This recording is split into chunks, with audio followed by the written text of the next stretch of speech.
ఇంత విచ్చలవిడిగా అందుబాటులో ఉన్నప్పుడు మీరు ఇబ్బంది పడటం అంటే నాలుగు లాగేయటం కరెక్టే. ఎందుకంటే పక్కనే దొరుకుతుంది కదా, దూరంగా అయితే వెళ్ళి తెచ్చుకోవాలి, పక్కనే దొరుకుతుంది కాబట్టి నాలుగు లాగేసేటువంటి పరిస్థితులు ఉంటాయి.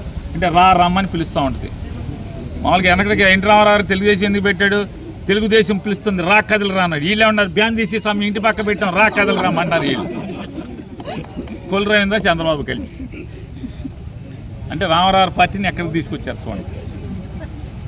వీళ్ళు ప్రజలకు కోరుకునేది ఒకటే, అయ్యా మీరు కొంటే కొన్నారు బ్యాన్ దేని, కాస్త ఒక మూతడు వాసన చూడండి, సీసాన్ని తెరిపారా చూడండి, వాసన చూడండి, ఇంత నీళ్ళలో కలుపుకుని నోట్లో పోసుకుని బాగోపోతే అంటే రుచి తేడా ఉంటే సీసా పారేయండి.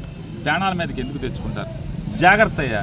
అమ్మా ఇంట్లో ఆడపిల్లలకు కూడా చెప్తున్నాం, మీ భర్తలకి మీ కుటుంబంలో ఎవరికైతే తాగుడు కట్టిపెట్టలేనటువంటి పరిస్థితులు, అంటే ఇంత దుర్మార్గంగా బ్యాన్ చేసి సారా కల్తీ జరుగుతున్నా కూడా ఆపలేని పరిస్థితుల్లో ఉంటే కనుక వాళ్ళు ఆ అలవాటుని మానుకోలేని పరిస్థితులు ఉంటే చెప్పి